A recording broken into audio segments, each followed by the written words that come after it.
Koliko voyage mikoe miadana ge Bentusa kwe ampela soya be masu kwe Mifuze no simaenza gai Jawa kusaonde aka utindi mbale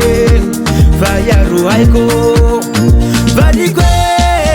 Yaka mari karike Fasa wetu mbumia Kama ta uchifatan Le andesu ya biyab Yaka mari karike Fasa wetu mbumia Kama ta uchifatan Le andesu ya biyab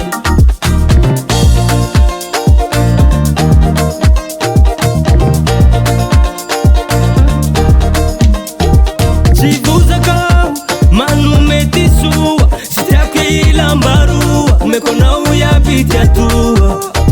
Debote, demone Umekona utisimake Kama ta utila zambo velu Fapia dani kuya nene Mifuta wachimahenza kahi Chawa kuza undata utindi mbali Faya ruhaikwe Valikwe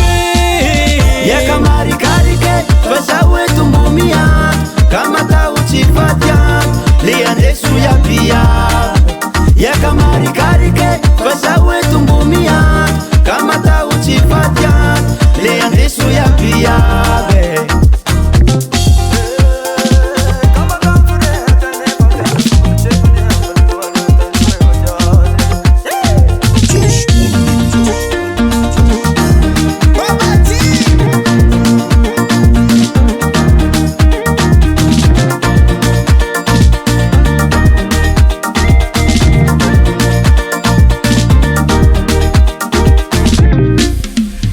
Yaka mari karike Fasa wetu mbumia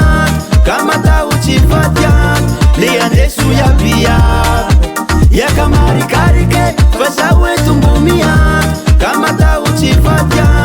Liandesu ya pia Yaka mari karike Fasa wetu mbumia Kama ta uchifatan Le andesu ya biyab Yaka